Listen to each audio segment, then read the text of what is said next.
Baik Bu ya, pertanyaan selanjutnya Bu ya. Masih berkenaan dengan virus COVID-19.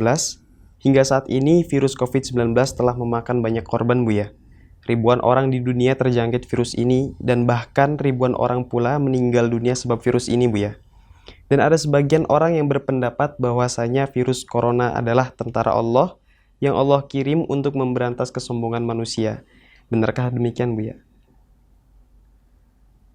Yang harus kita fahami bahwa musibah yang Allah turunkan, penyakit atau apa saja, tsunami, gempa bumi, wabah semacam ini, di saat Allah turunkan, pertama, karena Allah, justru cinta Allah. Bisa saja ini karena cinta Allah kepada hamba-hamba terkasihnya, karena Allah ingin angkat derajat mereka.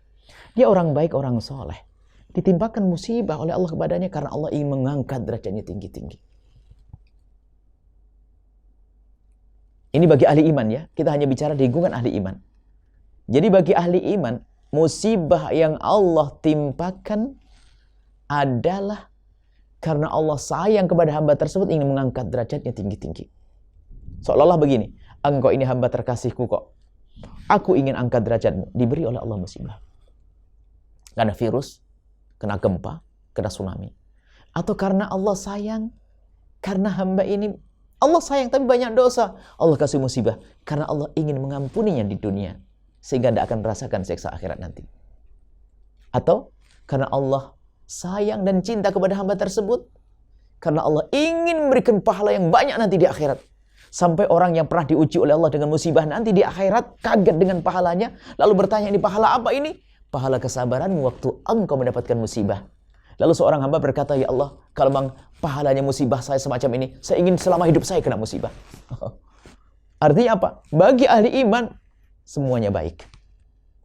Tapi bagi orang yang tidak beriman, itu adalah muqaddimah hukuman di dunia sebelum hukuman di akhirat. Muqaddimah hukuman di dunia sebelum di akhirat. Baik, sekarang kita bicara di wilayah ahli iman saja, ahli la ilaha illallah. Di saat tertimpa musibah karena Allah ingin mengampuni dosanya, atau mengangkat derajatnya, atau memberikan pahala yang berlipat ganda. Cuman di dalam kita menilai harus waspada. Misalnya, jika musibah menimpa kepada kita, aku, maka kita boleh berkata, ini karena dosa saya, semoga Allah ampuni saya. Ini kan adabnya dalam menilai. Tapi kalau musibah menimpa kelompok lain, kelompok atau orang, jangan sampai berkata, oh ini karena dosa-dosamu. Oh, enggak, ini tidak adab itu. Kita pernah dengar kasus tsunami waktu itu.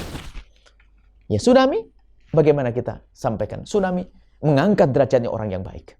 Jangan lalu berkata, wah ini karena dosanya orang Aceh. Ini orang Aceh tersinggung dan sakit. Tidak semuanya jelek kan? Ada orang-orang baik, bahkan banyak orang-orang baik di sana. Jadi musibah yang Allah timpakan bisa menimpa orang baik, menimpa orang jahat. Jika ini ahli iman, orang baik akan diangkat derajatnya, orang jahat akan diampuni dosanya. Kalau orang yang tidak beriman kepada Allah, itu ada hukuman di dunia sebelum hukuman di akhirat. Seperti itu. Kalau dimaksud pasukan, ya seperti itu mungkin pasukan apa? Pasukan yang akan kalau masalah meruntuhkan kesombongan, ya tinggal kita belajar atau tidak. Ambil ibrah atau tidak, pelajaran atau tidak. Wong sakit yang ditimpakan oleh Allah kepada pengikutnya Fir'aun hanya sesaat saja. Nyesel habis itu kembali lagi. Memang semuanya itu kalau orang cerdas akan mengambil pelajaran dari musibah-musibah. Akan tapi, ingat, jika di kalangan ahli la ilaha illallah, jangan menilai orang dengan penilaian yang menyakitkan. Yaitu tadi mengatakan bahasanya, wah ini karena dosa-dosanya orang Cirebon, orang Madura, orang ini. Nggak boleh begitu. Akan tapi, ya semoga Allah mengangkat derajatnya mereka. Allah muliakan mereka. Selesai. Kan begitu, memang hakikatnya semacam itu. Bisa saja gempa yang menimpa Jogja waktu itu karena Allah sayang kepada beberapa hamba terkasihnya di sana. Dia orang baik, soleh, tidak banyak dosa, akan diangkat derajatnya. Atau karena Allah ingin mengampuni, ada orang dosa di sana, ahli la ilaha illallah. Atau karena Allah ingin memberikan pahala. Kan begitu. Jangan serta-merta kalau ada musibah lalu kita menghinakan orang yang tertimpa musibah. Bisa jadi memang dia pendosa, tapi di saat dia kejepit atau dirasa sakit, Allah habiskan dosanya, terangkat tinggi-tinggi di hadapan Allah. Sementara kita hanya mengolok dan mengejek. Tapi bagi orang yang tidak beriman, mari beriman agar Anda mendapat kemuliaan. Yang tidak beriman kepada Allah, maka Penyakit, musibah yang Allah berikan di dunia adalah muqaddimah musibah nanti di akhirat. Semoga Allah menguatkan iman kita semuanya. Dan yang belum masuk wilayah la ilallah, semoga menjadi ahli la ilallah. Semoga Allah mengampuni semuanya, mengangkat derajat semuanya, dan berikan pada semuanya pahala yang tinggi. Dan semoga Allah memberikan kesehatan, menjauhkan kita dari segala malapetaka dan penyakit. Wallahu a'lam bishawab.